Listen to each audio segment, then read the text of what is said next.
Engineering mechanics subject की preparations करते समय मोस्ट ऑफ द स्टूडेंट्स को पता ही नहीं रहता कि न्यूमेरिकल्स कौन से टॉपिक के ऊपर से एग्जाम में आ सकते, तो वो गलत डायरेक्शन में प्रिपरेशंस करते और उनका रिजल्ट भी डाउन आता है। आज हम इसी प्रॉब्लम के सॉल्यूशन के ऊपर डिस्कस करने वाले हैं।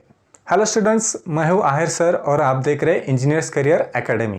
आज हम देखने वाले इंजीनियरिंग मैकेनिक्स के मोस्ट इंपॉर्टेंट टॉपिक्स जिसके ऊपर डिबाटो यूनिवर्सिटी में न्यूमेरिकल्स बार बार पूछे गए हैं। ठीक है, most important topic from engineering mechanics जिसके ऊपर डिबाटो यूनिवर्सिटी एग्जाम में न्यूमेरिकल्स पूछे जाते हैं, ऐसे पूरे सब्जेक्ट को हमने 3 पार्ट्स में डिवाइड किया। ठीक है, फर्स्ट पार्ट में हम देखने वाले फर्स्ट एंड सेकेंड यूनिट के मोस्ट इंपॉर्टेंट टॉपिक जिसके ऊपर न्यूमेरिकल्स बार बार पूछे जाते हैं। देन सेकेंड पार्ट में हम थर्ड एंड फोर्थ यूनिट के मोस्ट इंपॉर्टेंट टॉपिक्स देखने वाले। थर्ड पार्ट में हम फिफ्थ यूनिट के मोस्ट इंपॉर्टेंट टॉपिक्स देखने वाले जो कि डिबाटो यूनिवर्सिटी एग्जाम में न्यूमेरिकल्स बार बार पूछे जाते हैं। सो आज हम देखने वाले फर्स्ट एंड सेकेंड यूनिट के ऊपर most important topics. Unit first में बस एक ही टॉपिक है जिसके ऊपर बार बार न्यूमेरिकल्स आज तक पूछे गए। ठीक है, सो वही टॉपिक हम देखने वाले। सो वो टॉपिक है resultant of a force system.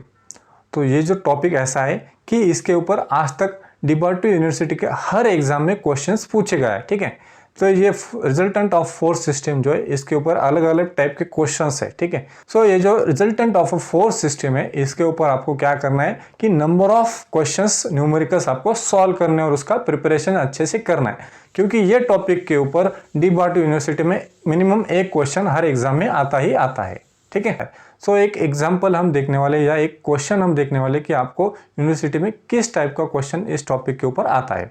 सो इसमें आपको स्क्रीन के ऊपर एक डायग्राम दिख रही है, तो ये डायग्राम के ऊपर एक क्वेश्चन पूछा है, find the magnitude and direction of the resultant force. ये डायग्राम में आपको फोर्स सिस्टम दिया है, तो ये फोर्स सिस्टम का हमें रिजल्टेंट फाइंड आउट करना है, उसकी मैग्नीट्यूड एंड उसका डायरेक्शन। तो इस टाइप के क्वेश्चंस, अलग अलग क्वेश्चंस डिबाटो यूनिवर्सिटी एग्जाम में हर बार ये टॉपिक के ऊपर पूछा गया है।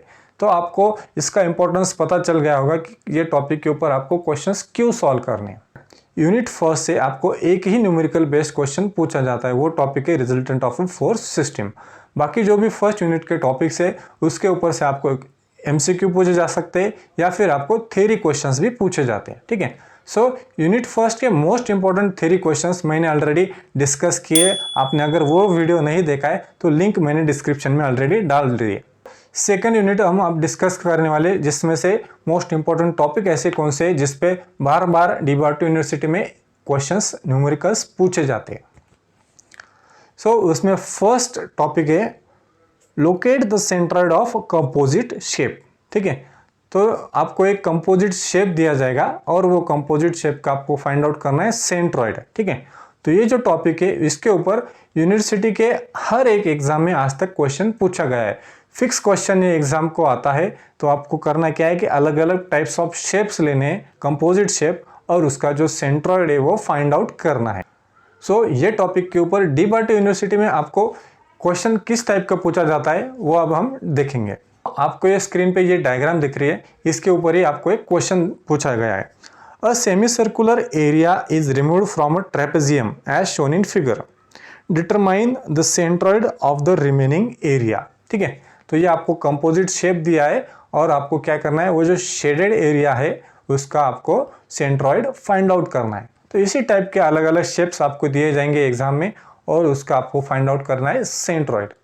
देन नेक्स्ट टॉपिक हम देखते हैं, question on friction related to ladder. So डिबाटो यूनिवर्सिटी में आज तक लैडर के ऊपर 5 बार कंटिन्यूसली ये क्वेश्चंस पूछे गए न्यूमेरिकल्स। ठीक है, सो ये लैडर के जो भी रिलेटेड टू फ्रिक्शन क्वेश्चंस आते हैं आपको, तो वो भी आपको अच्छी तरह से प्रिपेयर करना है। अलग अलग टाइप के क्वेश्चंस आपको प्रिपेयर करना है ताकि किसी भी टाइप का क्वेश्चन आपको एग्जाम में आए तो आप वो इजीली सॉल्व कर सकते हैं। क्वेश्चन है, अ ladder weighing 100 Newton is to be kept in the position shown in figure, resting on a smooth floor and leaning on a smooth wall. Also, a man weighing 700 Newton is at 2 meter above floor level.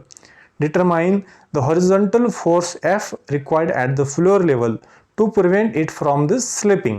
ठीक है, तो इस type के question, ladder related questions आपको बार बार university exam में पूछा गया है। तो आपको ये लैडर के जो भी नंबर ऑफ टाइप्स है क्वेश्चंस के न्यूमेरिकल्स है वो आपको सॉल्व करना है और उसका अच्छे से प्रिपरेशन करना है। सो नेक्स्ट टॉपिक हम देखते हैं, find the reaction of beam. So इस टॉपिक के ऊपर आपको अभी तक DBAT यूनिवर्सिटी में 5 से 6 बार क्वेश्चन आ चुका है। आपको बीम के ऊपर अलग अलग लोडिंग कंडीशन दी रहेगी, सो आपको क्या फाइंड आउट करना है, बीम की रिएक्शंस फाइंड आउट करना है, ठीक है। तो इस टॉपिक के ऊपर आपको किस टाइप का क्वेश्चन पूछा जा सकता है वो देखेंगे। A simply supported beam of a span 10 meter carries 3 points loads of 40 kN, 30 kN and 20 kN from left hinge support at the distance 2 meter, 5 meter and 8 meter respectively in downward direction. The right hand support is roller. Find the support reaction for the beam. ठीक है, तो आपको ये screen पे एक diagram दिख रही है, ऐसी लोडिंग कंडीशन दी है और उसको सपोर्ट दिए, एक हिंज सपोर्ट एंड एक रोलर सपोर्ट। तो वो हमको रोलर सपोर्ट और हिंज सपोर्ट के जो भी सपोर्ट रिएक्शन है वो हमें फाइंड आउट करना है, ठीक है। सो इस प्रकार की अलग अलग लोडिंग कंडीशन, सपोर्टिंग कंडीशन दी रहेगी, तो आपको वो बीम के सपोर्ट रिएक्शन फाइंड आउट करना है। सो नेक्स्ट टॉपिक देखते हैं, इक्विलिब्रियम प्रॉब्लम ऑन सिलेंडर। सो ये सिलेंडर के ऊपर आपको अभी तक 4 बार ये DBAT यूनिवर्सिटी में क्वेश्चंस पूछे जा चुके हैं। सो आपको ये सिलेंडर के ऊपर के नंबर ऑफ क्वेश्चंस या टाइप्स ऑफ क्वेश्चंस आपको सॉल्व करने जो कि आपको एग्जाम में आ सकते हैं। तो उसके रिलेटेड एक क्वेश्चन हम देखते हैं कि किस टाइप का क्वेश्चंस आपको DBAT यूनिवर्सिटी में पूछा जाता है। A cylindrical rollers of weight 50 newton each having radius 0.3 metre are placed inside a cup having base width 1 metre.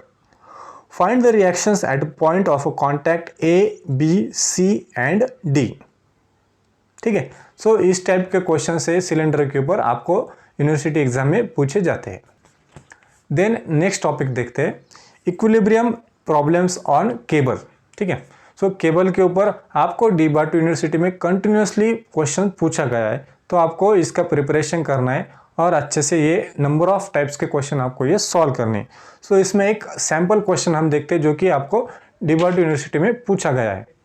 A string ABCD attached to fixed points A and D has 2 equal weights of 1000 Newton attached to it at B and C. The weights rest with the portion AB and CD inclined at angles. Find the tensions in the portions AB, BC and CD of the string if the inclination of the portion BC with the vertical is 120 degree. So next question देखते हैं, problem on block on inclined surface. So ये incline surface के ऊपर block rest है, इस type के आपको questions continuously repeatedly DBAT university में पूछा जाता है। ठीक है, सो अब तक 8 बार ये यूनिवर्सिटी में पूछा जा चुका है कि इंक्लाइन सरफेस के ऊपर ब्लॉक रेस्ट है, तो उसके ऊपर अलग अलग क्वेश्चंस आपको पूछे जाते हैं। सो उसमें से एक क्वेश्चन हम देखते हैं कि किस टाइप का क्वेश्चन आपको पूछा जाता है। A block of 500 newton is lying on a rough plane incline at an angle of 25 degree with the horizontal. It is supported by a pull P parallel to the plane as shown in figure. The angle of friction is 20 degree. Determine the minimum and maximum values of P for which the equilibrium can exist. So इस type के incline support के ऊपर जो block rest है, इस type के हर exam में questions आपको पूछा गया है। सो नेक्स्ट 2 टॉपिक हम ऐसे देखने वाले जिसके ऊपर यूनिवर्सिटी में बार बार क्वेश्चन पूछे नहीं गए, पर एक क्वेश्चन रिपीटेडली 2 या 3 बार पूछा गया है। ठीक है, सो आपको ये भी प्रिपेयर करना है। सो नेक्स्ट टॉपिक है टाइप ऑफ न्यूमेरिकल है wheel over the corner of block. So इस टाइप का न्यूमेरिकल आपको 3 बार आज तक DBAT यूनिवर्सिटी एग्जाम में पूछा गया है, तो वो किस टाइप का न्यूमेरिकल है वो अब हम देखते हैं। सो क्वेश्चन देखते हैं, a uniform wheel of 600 mm diameter weighing 5 kN rest against a rigid rectangular block of 150 mm height as shown in figure. Find the least pull through the center of the wheel required just to turn the wheel over the corner A of the block. Also find the reaction on the block. Take all the surfaces to be smooth. ठीक है, सो इस type का same question आज तक 3 बार DBAT university में पूछा गया है। ठीक है, सो इसके चांसेस है कि आपको भी पूछा जा सकता है, तो आप ये क्वेश्चन सॉल्व करके प्रिपेयर करके रखें। नेक्स्ट टॉपिक देखते हैं जिसके ऊपर आज तक यूनिवर्सिटी में एक ही बार क्वेश्चन पूछा गया है, पर आपको वो प्रिपेयर करना चाहिए। Crank lever with spring. ये जो क्रैंक लीवर विथ स्प्रिंग है, एक बार आपको क्वेश्चन पूछा गया है, तो वो क्वेश्चन देखते हैं। Figure shows a crank lever ABC with tension spring T। The lever weight 0.2 newton per mm. Determine the tension developed in the spring when a load of 100 Newton is applied at A. So इस type का crank lever with spring, इस type का question आपको university exam में पूछा जा सकता है, इसलिए आप ये क्वेश्चन भी प्रिपेयर करके रखें। इस तरह हमने आज के वीडियो में डिस्कस किया कि यूनिट फर्स्ट और यूनिट सेकेंड में मोस्ट इंपॉर्टेंट टॉपिक कौन से, जिसके ऊपर आपको डी बाटू यूनिवर्सिटी के समर 2025 के एग्जाम में न्यूमेरिकल क्वेश्चंस आ सकते हैं। ठीक है, आई होप आपको ये इंपॉर्टेंट टॉपिक समझ में आए होंगे। आज के लिए बस इतना ही। नेक्स्ट वीडियो में देखेंगे नेक्स्ट इंपॉर्टेंट टॉपिक्स।